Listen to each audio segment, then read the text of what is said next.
অনেকগুলো দাবি রয়েছে। আজকে নির্বাচনের পরে 11 দলীয় যে ঐক্য রয়েছে, পার্লামেন্টে যে ভোট ডাকাতরা গিয়েছে, জনগণের সামনে আমরা বিরোধী দল হিসাবে হাজির হয়েছি।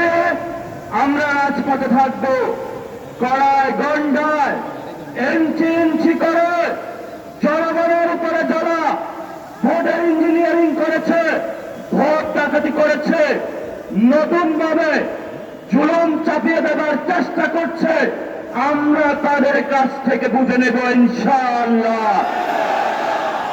আমি সংক্ষিপ্ত কথা বলবো। আমাদের ভাই শহীদ উসমান হাদি আজকে আমাদের মধ্যে থাকতে পারতেন, সংসদ সদস্য হিসাবে ঢাকা 8-এর আল্লাহ ওনাকে শহীদ হিসাবে নিয়ে গিয়েছেন। আমরা বিচারের দাবিতে মাঠে গিয়েছি। আজকেই যেহেতু বিরোধী দলীয় যাত্রা হচ্ছে এই বায়তুল মোকাররম থেকে, আমি সরকারের কাছে আহ্বান জানাবো, দেশের কাছে আহ্বান জানাবো, প্রশাসনের কাছে আহ্বান জানাবো, আপনারা দ্রুত গতিতে শহীদ উসমান হাদি ভাইয়ের হত্যাকাণ্ডের বিচার যাতে হয় সেই উদ্যোগ নিন।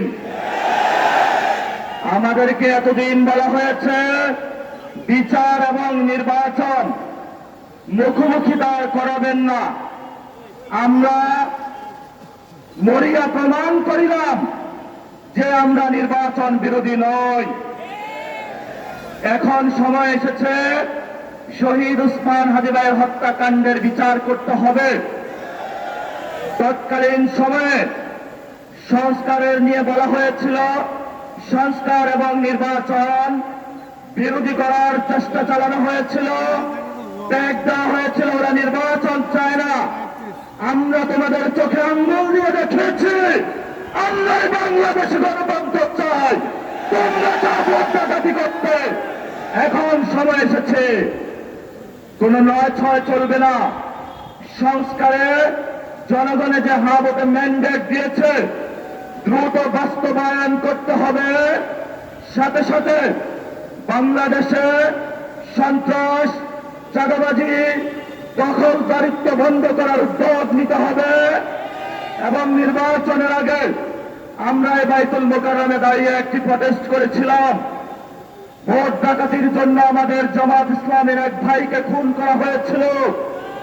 আমরা বলেছিলাম আমরা আবার আসবো, দ্বিগুণ হয়ে আসবো, এসেছে দ্বিগুণ হয়ে। আমাদের ভাইয়ের হত্যার বিচার বুঝে নিতে হবে।